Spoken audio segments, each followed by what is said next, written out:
Hello everybody and welcome back to the show. Today is Wednesday, September 15th, 2021, and we are going to have a free talk episode. For those of you who don't know, a free talk episode is where I have no notes, no nothing, just rambling. And for those of you who are new to the show, welcome. This is the All Around Growth Podcast, a show that is intended to provide insight and tools to building and creating the lives and homesteads of our dreams. My name is Rob Kaiser and I am your host. I woke up this morning feeling rested and after some thinking about how to proceed with the show this morning, I decided that I wanted to just talk about what's on my mind. And before I do that, though, I do have some notes, but nothing that I'm actually going to reference during the show. It's just something I'm going to begin with and share with you down the driveway because I'm going to read it verbatim. And this comes from the Institute for Functional Medicine notes. And this is an introduction to functional nutrition. So this, in a way, is going to nicely dovetail with yesterday's episode. So what is functional nutrition and why does it matter? Functional nutrition is about finding the right way for each of us individuals to eat. Using food to maximize the potential for health and reverse dysfunction or disease. There is no single right diet that applies to everyone. We all have different genetic backgrounds, different dietary preferences, and different lives. We all want to be healthy, but figuring out how to make food and dietary patterns that serve that goal can be difficult. Functional nutrition offers the concepts, strategies, and tools to make that happen. Functional nutrition fundamentals.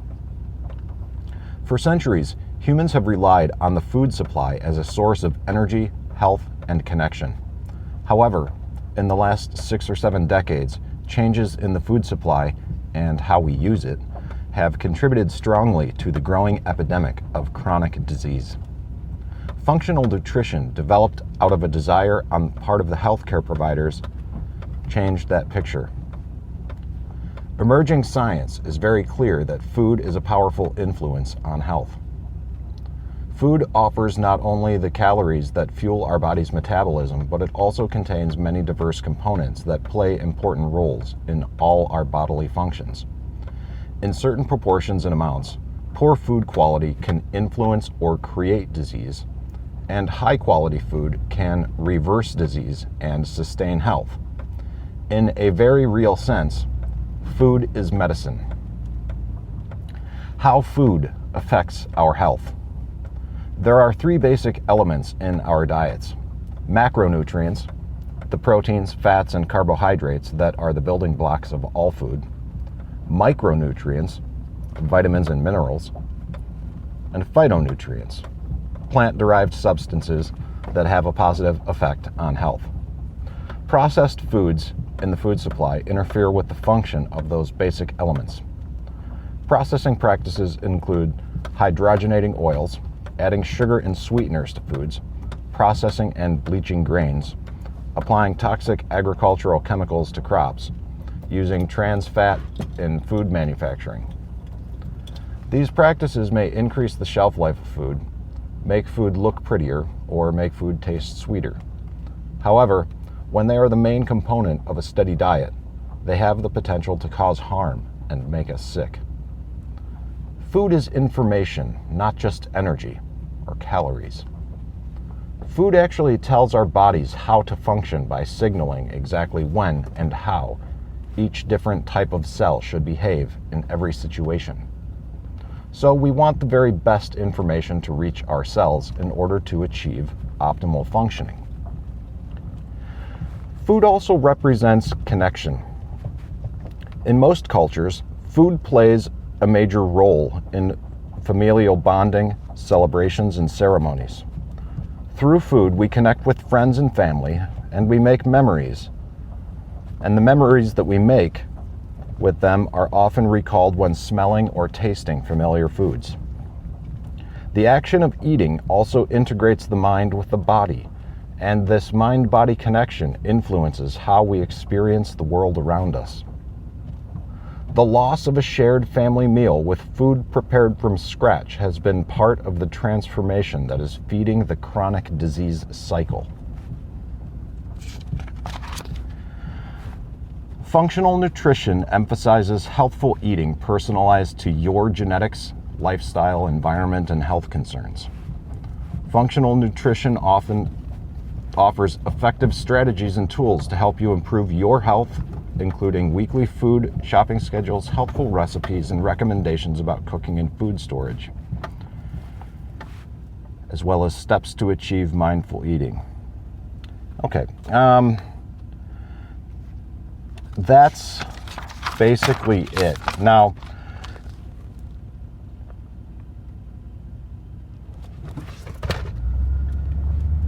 how does this tie into the free talk today? Okay.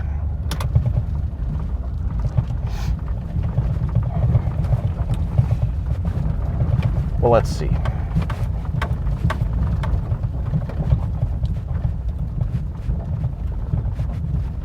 I'm able to quickly reference this and read this material about functional medicine because after work last night, I ran to Staples and I picked up a binder and some divider tabs, and I had printed out a lot of literature to make going through this functional medicine process easier. And what's interesting is where I'm getting this information from is this Cleveland Clinic portal. And it's similar to many types of online courses in how the modules are structured, how the information is presented, and much of it is provided in the form of PDFs. So I am saving all of this information, printing all of this information, and assembling it into an easily referenced binder. This takes time, and I spent, I don't know, an hour and a half or a couple hours last night when I got home doing this. Yesterday I fasted. I still continue the practice of born day fasting when I can, because what initially began as fasting with spiritual intent on a Tuesday to help me grow my mind, I just decided to integrate that into my life, not only with spiritual intent, there's certainly that, but also as a healthful practice for the maintenance of my seizures. Because fasting is historically one of, well, if not the only treatment for epilepsy and seizures. Prior to dietary observations and the advent of pharmaceutical medications.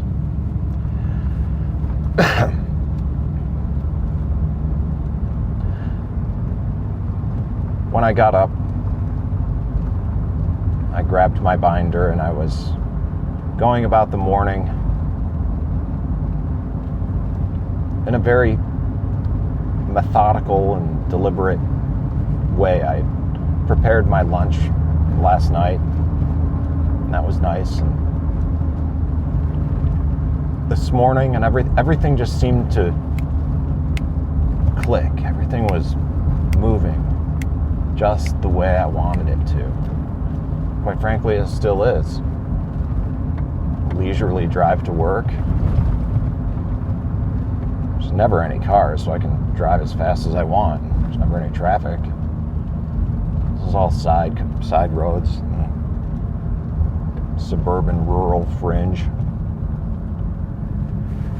But I got to thinking, because what I read to you is partly what I read last night. And partly what we talked about in yesterday's episode was quality over quantity. And I had a really good day yesterday. And I think part of that was due to the fact that I had these notes for the show, and I did the show like I used to do. When I first began the show almost a year ago, I was very deliberate about show notes and preparation, and not necessarily show notes, but some bullet points that I could reference throughout the day or throughout the commute, because I'm driving, and as a term I recently heard for driving around and not paying attention is hooning. And I don't want to be hooning around, but like I said, these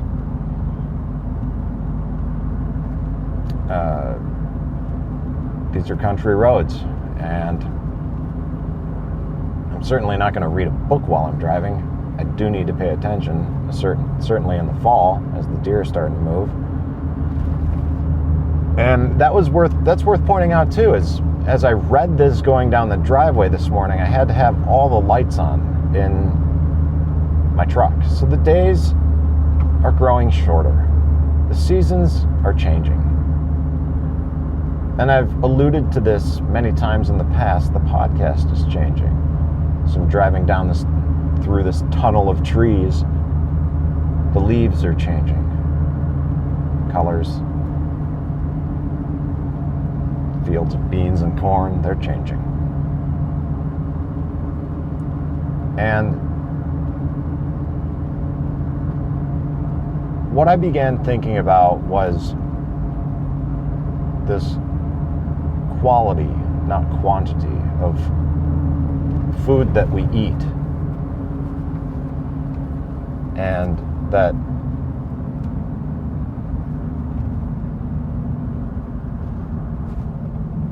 quality matters.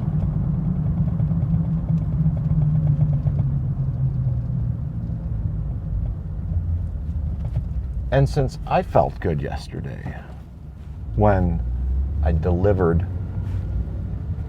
the show, or the initial couple, I think it was yesterday. Anyways, the feedback episode, or not the feedback episode, but the follow-up episode on functional medicine, functional nutrition.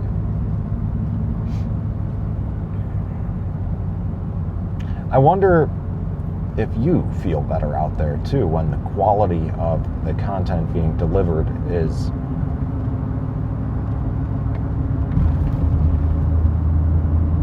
or when the content delivered is like that. I don't know if it's higher quality. At this point, our audience is still small. If you're out there and you're listening to this and you're a part of the group, Sean, Andy, Chad, you guys are the first few that come to mind. Letty, let me know what you think. I've been toying around with the idea of doing something less frequent but as consistent, maybe weekly, and utilizing this time for whatever other things, consuming other content on the drive, or just listening to nothing. I've really been digging into some audiobooks lately instead of some podcasts, and that's been a nice change of pace as well. I don't think any of us fall into the echo chamber category, but sometimes it's refreshing to listen to something different. For example, through Audible, I've been listening to The Unsettling of America, written by Wendell Berry and read by Nick Offerman, who played the character Ron Swanson in the show Parks and Recreation. Having a book written by Wendell Berry, especially The Unsettling of America, read by the man who played Ron Swanson, is quite the experience.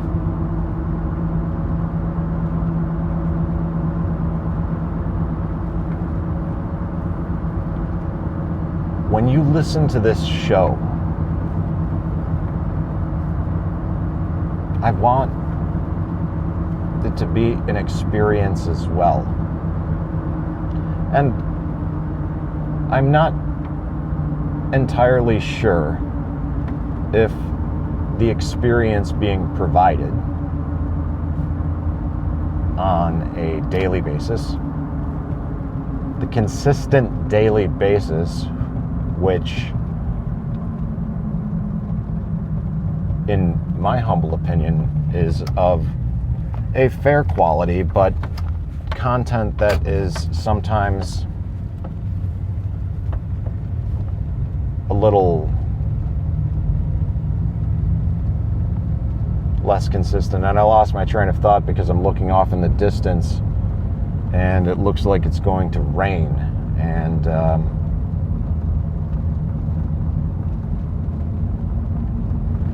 that impacts my day at the day job, how I'm going to move forward with the day. But anyways, I can figure that out when I get there, and I'm not there. So let's get back on track.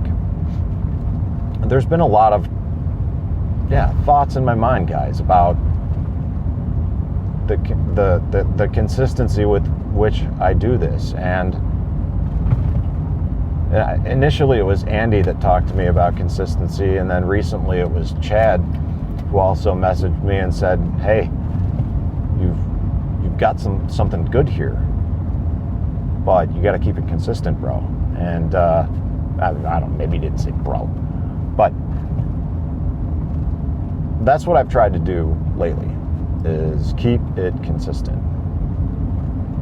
And in doing so, I in a way I've offered this or asked for this feedback before, and I've gotten it. Some of you guys have also said that these impromptu episodes of either just talking or waxing off of a devotional or doing a deeper talk like we did the other day, apparently this is also good. So what? I don't know.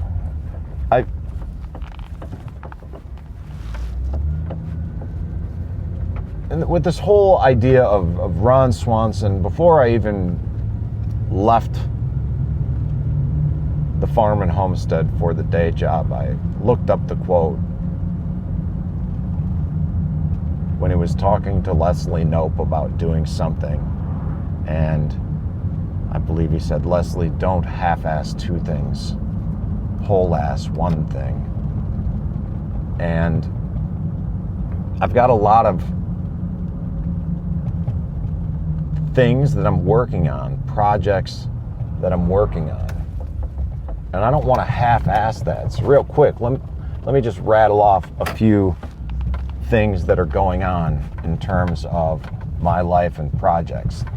Not only is there the day job here at the tree farm going into fall, the busy season, the digging season, there's York Meadow Farm, there's the podcast, the All Around Growth podcast. There's some other ideas that I have called Backyard Homestead, which is just taking off. There's also the volunteer work that I do with the Medina Odd Fellows. We've got Christmas trees coming up, Thanksgiving season, volunteer work, volunteer season. Work with the church. United Church of Christ there in Medina. Congregational. There's just a lot of things going on, and I don't want to half-ass any of those things. I want to whole ass as much as I can. And I'm looking for you guys to give me the feedback that I need. So what do you think? Do you think I should keep rolling with this on a daily basis?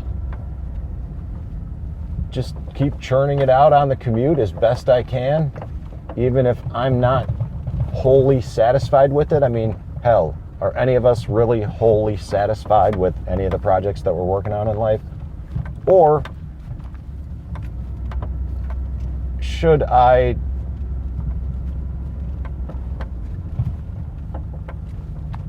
consider doing something different and maybe mixing it up to creating content once a week in the form of a podcast and having something a little bit more deliberate, detailed, with notes and going full nerd? So I'm curious on your feedback. Let me know in the Telegram group, t.me/allaroundgrowth, or shoot me an email, allaroundgrowth@gmail.com. There's not a lot of people that really send emails. The few that do, I sincerely appreciate it, but I am interested in your feedback on this. So check it out, Telegram messaging app, t.me/allaroundgrowth, and you can chat with us there. That's it for today, guys. This is Rob Kaiser, and thank you.